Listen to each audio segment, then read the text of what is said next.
MTG, maybe getting a new gig. She may actually have some kind of future as a circus performer because, hey, that's what they hire over on The View. Yeah.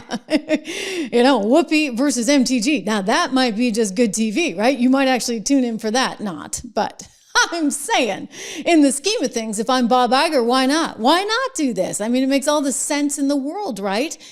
And it could help explain why she decided to depart, allegedly right after the pension cleared, right? So she decides to depart. She, per sources, and actually I think Scott Jennings said this recently as well, was told by the President of the United States that she probably wasn't going to win her race, nor was she going to win governor, nor senator, nor anything else in the state of Georgia. And so after looking at that polling, she needed to scramble. And boy, did she scramble, and she moved fast. Apparently now being sought after for a job on America's worst possible show. Remember when she was on the other day trying to bond with the ladies and they were bonding with her? Well, some of them aren't so happy, but what a difference a day makes. Here we go. Say you don't believe in the QAnon conspiracies anymore? Oh, I went over that a long time ago. I mean, you've changed. Well, no, I haven't changed. I was a victim, just like you were, of media lies and stuff you read on social media. You all have attacked me many times on this show. We have. Because of things that you read about me. That weren't true. Or clips we've seen. Or clips you've seen. Well, none of it took me out of context. What was that about? No, but wait, hold not up, even true. Let's take a second. Yeah, it's been I'm rebuffed. getting the... None of it was true. She was about to just totally pan them, right? You guys are fake news over there on ABC. And that's when Whoopi had to do her little thing because somebody was going, no, we don't need any more of that, please. No more of that, especially when Marjorie's trying to get a job here. Anyway, Whoopi to the rescue. They did manage to get out of her that she might consider becoming a Democrat, however. Boy, she must really need that gig. I don't know. I am so America first. I feel like I live it and breathe it. And that's my district, and that's what people want. They are so tired of their hard-earned tax dollars being sent overseas to foreign wars and foreign aid and foreign causes, while life in America just becomes more and more unaffordable. We want this money invested at home for our infrastructure, for programs, for our people, and most importantly, for my children's generation and their children and their children and generations to come. And I have to say, that's what I've campaigned on the entire time. Everybody's like, Marjorie Taylor Greene has changed. And I'm like, oh no, nothing has changed about me. I am staying absolutely 100% true to the people that voted for me and true to my district. And I am so angry when I drive around my district to all these beautiful blah, little blah, blah, rural blah, small blah, blah, towns. blah, blah, blah. And I'm so America first. I'm so America first, which is exactly why I decided to take on the president head to head and just kind of blow up my whole career and, get a gig on The View, right? Again, it makes all the sense in the world if you think about it. So if you're Bob Iger and you got the FCC breathing down your back, Bob Iger is the CEO of Disney. Disney owns ABC News. And ABC News is the producer of that little show that is, how shall we say, like P.T. Barnum.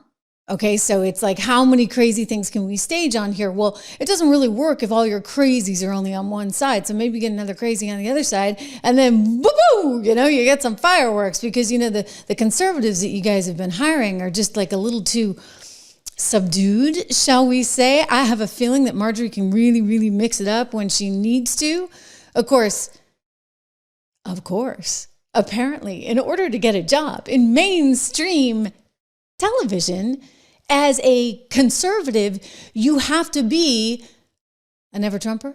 I mean, is she like an American first never Trumper? Never Trumper? Is that what it is? I wondered because, she's going to be going up against this lady who's not too happy. No. I mean, Alyssa Farr, she's like the queen of the conservatives right there. She's like the only conservative, I believe, that they have on that show. And she historically has not been very big a fan of one Donald Trump. So she's got to be looking at this and saying, holy moly, what is going on? All of a sudden, she's about to lose her gig because MTG is going to come in and suck all the oxygen out of the room and maybe give Whoopi a run for her money. Take a look at this. The View's Alyssa Farr Griffin blasts Marjorie Taylor Greene for bowing out of the fight too early. Well, I think that is just hysterical. So Alyssa is like the only one saying, hey, you should have stuck around in Congress because I didn't need you coming from my job. Thank you very much. So this is the article in Mediaite. She's saying that she's got mixed feelings about MTG's decision because she said as a voting member of Congress, as feckless as Congress may be and as unpopular as it is, you do have some power in it. It feels like she's bowing out too quickly. And she goes on to say, well, now she's resigning in early January from her seat, but we all expect the DOJ is going to Stonewall, so you're getting out of the fight before the fight is over. So taking her down, way to go, Alyssa, because, it's going to get kind of muddy over there if it wasn't already. But, hopefully you won't have to deal with it because congratulations, Alyssa Farah Griffin. I didn't even realize this. She is actually pregnant and her baby is due in February. So again, if you're the network and you're trying to piece all this together, right? I just think you got to find yourself a new conservative. And no conservative worth their salt would ever go on that show. But Marjorie Taylor Greene might, right? So Bob Iger, I see how you're thinking. You see, you kill a few birds with this stone. You get MTG into a more prominent position, right, than sitting down in Georgia, hanging out. And you are able to help divide and conquer because she will possibly, I'm not really buying this because I got to show you the new poll numbers that are just out of CNN. It really suggests that Donald Trump's base is shored up like you wouldn't believe. But nonetheless, you might take a chance at trying to divide the Republican Party. I think that is what so many people in the mainstream media would like to do, including the folks over at CNN, over at ABC, over at NBC, all of them, right? They kind of all have the same goal in mind. And it's rather remarkable because so far it hasn't worked. It just hasn't worked at all. And I don't think that it's going to work in the future. And I'm going to show you some of these poll numbers, which would effectively say that, yes, I'm right on this.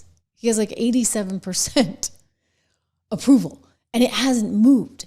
Like it hasn't budged. So it's not like he's slipping with his base. Anyway, MTG, she's got to find a gig. Alyssa, well, ABC is going to have to find a Republican to sit in for her. And I think this is a way where they can say, okay, we can help to divide the Republican camp because that's what we're trying to do. Again, I want to reiterate, it has not been working. It has not been working. And I suspect that it probably ultimately won't work at all. But Alyssa's in a bit of trouble. And I would also say that, Marjorie might have some very, very big grand illusions. Don't forget, who was the AOC? No. It was Jazzy, down in Texas, who thought she could take on Ted Cruz. Good luck with that one. And now Marjorie seems to think she could take on the president when she can't even win in Georgia, as Scott Jennings articulated just a couple days ago. This is the real truth, guys. Marjorie knew the handwriting was on the wall. Watch. Technically true, based on what I've heard and what I know, that he didn't tell her not to run, but what she didn't say was that he sent her a poll privately, discreetly, and it had information in it. And it showed her down 20 points to John Ossoff. And so in politics, when you want to send a message to someone that you like or that has been an ally, you don't embarrass them publicly. You privately send them information and show them what the reality is. And so I think it's true that he didn't tell her not to run, but it's also true that he did her a big favor, which is to show her information that a candidacy statewide in Georgia for her would have been a disaster. Congresswoman, thank you for being here. Disaster. Okay, you heard that. Disaster. So in other words, she had no shot of actually winning the thing. So what was there for her to do? What was left? Dun, dun, dun, enter circus time, right? Because there is no worse circus on the air right now other than The View. And I think if you're at ABC and you're one of the bosses there and you get the FCC saying, well, you guys don't have any conservatives on. You never have any conservatives on. I mean, the closest you came was Schwarzenegger. And he's not really much of a conservative, although he did put Joy Behar in her place, as well as Whoopi Goldberg, pretty spectacularly. So what are you going to do?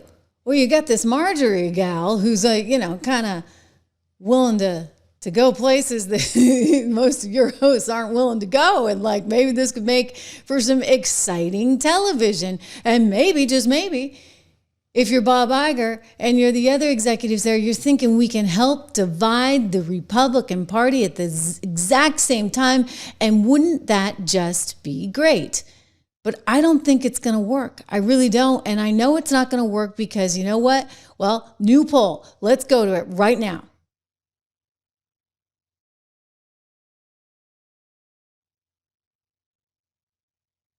So is the president losing Republicans? No. Look, this is still Donald Trump's Republican Party, and we can see it here. It's like a rock, to quote Bob Seger. I mean, take a look here. Republicans who approve of Trump. 6 months ago, it was 87%. Now, well, hello, it's the same number. It's 87%. He has not lost any support among Republicans compared to 6 months ago. As I said at the beginning, he's like a rock. He's like a rock. The Republican base is sticking by Donald Trump at this point in time. It really is interesting to watch his overall approval rating go down, down, down, down, but see this be completely constant here. It is among independents. It is not among Republicans. Okay, so how does this compare to past presidents in a second term? Yeah, okay. I think this gives the game away, right? Which is Donald Trump, if you look at 21st century presidents' own party approval at this point in term two, who leads the pack?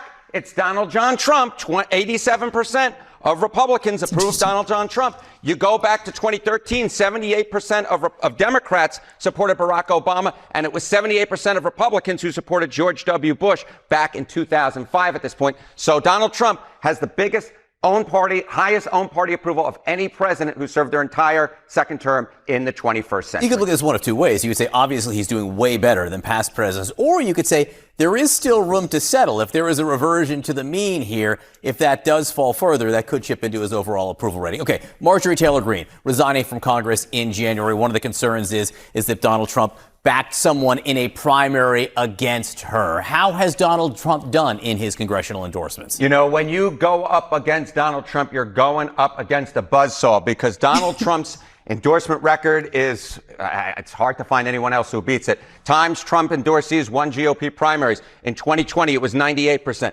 2022, it was 95%. This is interesting because the left would have you typically think otherwise. Watch. In 2024, it was 96%. And I will note, the majority of times that Donald Trump backed a challenger to an incumbent like Marjorie Taylor Greene, that challenger won a majority of the time. The bottom line is this. There was a real reason why Marjorie Taylor Greene decided, you know what, it's not worth the fight, because more times than not, when you go up against Donald Trump in a Republican primary, you lose. Not just more times than not, almost all times. Almost all of the times, yes. Based on these. All right, Marjorie Taylor Greene, she's saying she's not going to run for president, but there are other questions, which is, hey, is she going to stay a Republican even? What do the markets think about that? All right, so we go to the prediction markets here and the chance to leave the Republican Party by January 1st of 2027. You can see it, 31%. I think this is a pretty good baseline, which is more likely than not Marjorie Taylor Greene will stay within the Republican ranks, but there's actually a pretty decent chance that she doesn't. And then that becomes really interesting to see what she has to say about Republicans and Donald Trump in particular if she decides to wave adios amigos. This is the Republicans, the prediction market saying there is a chance. There is a chance. Harriet, and thank you very much.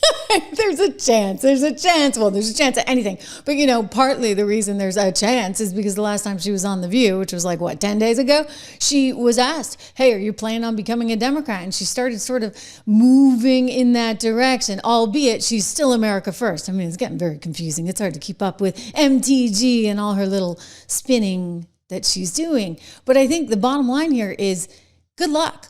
Good luck trying to divide the Trump base.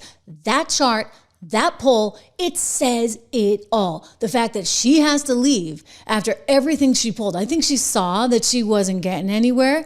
And I think she figured, okay, I got to scramble. I got to get a job in corporate America, or I got to get a job on the circus of all circus shows, The View. And hey, they'd be smart to get her given that they have no conservatives. I'd love to see them actually get someone that supports Trump. But I think anybody that actually supports Trump would be out of their mind to go on the show, right? Just absolutely out of their mind. Who needs that? What a toxic, awful, terrible environment. And yes, the president is right when he says ABC is a lousy network. Remember the other day when they were in the Oval Office with MBS and there was that ABC News reporter and she was like really aggressive and she starts asking like MBS basically, why are you here? Because you murdered Khashoggi. And he's a little caught off guard. And so then the president, I think in an effort to kind of save the situation, it's like a little kid with good sort of social instincts, jumps in and then like just swings at her and says, I think ABC needs to deserve to lose its license.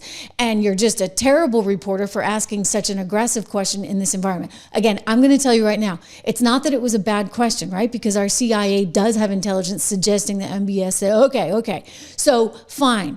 But is it the right venue at that particular moment to ask it? On top of which, she was pushing him pretty darn hard on the Epstein stuff, which we all know is coming back to bite the you-know-who's in the you-know-what. Anyway, here is Donald Trump speaking with that ABC reporter, and I'm telling you, it actually might be one of the reasons why Iger and company over at Disney and ABC are so serious about getting someone like MTG on that horrible, god-awful show. It's not coming up, but you know what I'm talking about, right? You know the one where they're talking with MBS and he's like, you are not only a terrible reporter, you're a terrible person. And you work for a terrible network. And we have a great FCC chairman, Brendan Carr. I want him to be investigating you because you know what? Or the network that is, ABC News should lose its license. So there's a lot of anger right now, but understandably so. I mean, think about what we've all been through, right? Over the last however many years. It was a lot. And unfortunately, the way Washington works, the way the media works, everybody's on the left. Like everybody. I've told you the stories, right? When I worked in San Francisco and they started cheering when Enron went down. And I was like, guys, you do understand that like those are people that are going to lose their jobs. You likely have some money in your 401k in Enron. Like this is not something to cheer, but they hate capitalism. So journalists hate capitalism and yet they're oddly capitalists themselves because so many of them are making millions and millions and millions of dollars. Funny how that works, right?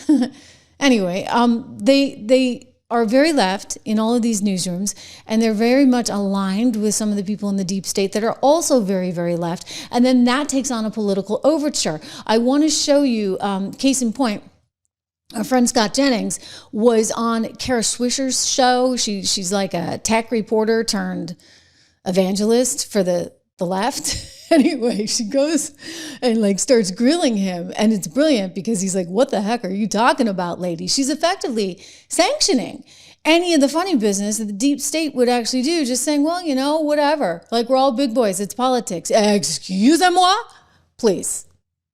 The story was true. There wasn't really any dispute of that other than from these 50 people who come from government, who are in and out of government when Democrats are in power. That's politics to me, Scott.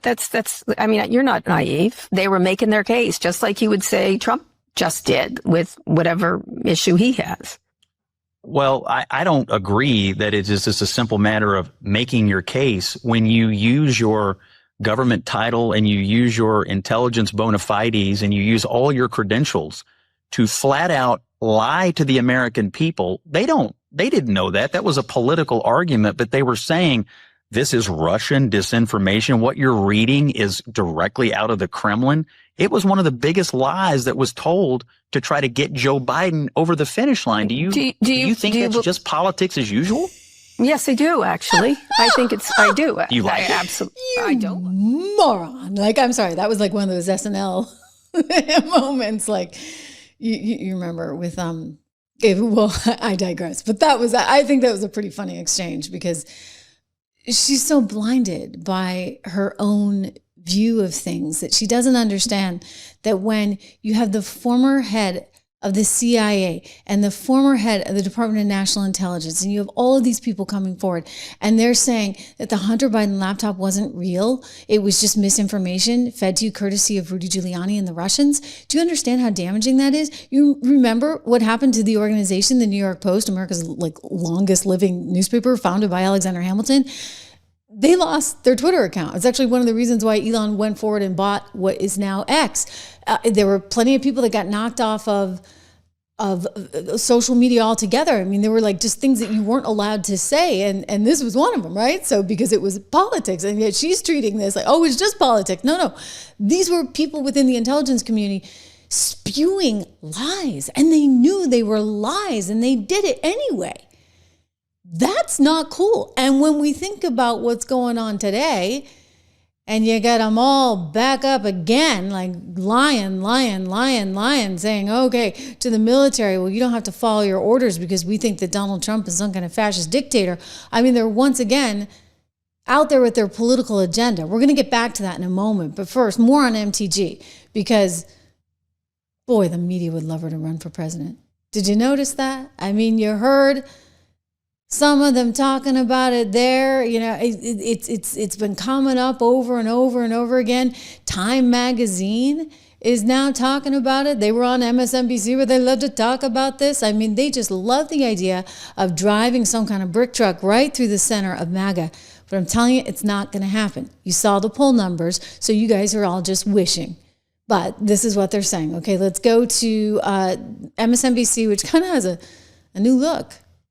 I didn't recognize it at first. It's like the Ms. Now network, right? It's not a good look. Anyway, we'll go to it. And what about her own political future? Eric, you have reporting highlighting how she may actually have bigger aspirations, namely a run for the White House in 2028. She denies it, but what are you learning, and what kind of impact could she have on the race? Well, she's been discussing with various allies the possibility of running for president in 2028. I've spoken to a number of people who heard from her directly, as well as others who had heard from her secondhand, that she's considered it, that she's talking about it, and that it's certainly, on the table. She denies it. She posted on social media, as you say. It was, I sort of felt like the lady doth protest too much. We stand by the reporting. And, I think Marjorie Taylor Greene sees a path toward accumulating power and political capital through a run for president. I'm not sure that she really believes that she could win a primary, but she does believe she could play a similar kind of role that Robert F. Kennedy Jr. played in 2024, where he had enough of a following and enough of the potential to siphon off votes from the eventual GOP nominee, in this case Trump, that he was able to use that following and exploit that capital in order to accrue capital and a position in a future administration. So I think Marjorie Taylor Greene sees this as a way for her to remain relevant and to have some kind of role, an influential and powerful role in a future Republican administration. Okay, so it's all about relevancy. Once again, I go back to my view thesis, right? She wants to be relevant. Not that show's relevant, just to be super, super clear. In fact, I was talking to somebody this morning and they were like, do you know anyone that watches that show? And I'm like, no, I actually don't. I don't know anyone. But I do see clips of it. And the reality is, actually, they do have probably at least 1 million viewers, although often on a good day we get those over here. But if they have 1 million viewers that are tuning into this garbage every day, it's affecting someone somewhere, and perhaps shame on me for even talking about it, right? Maybe we just need to nix it from our repertoire. But oh gosh, it's so good. Like I said, total circus show.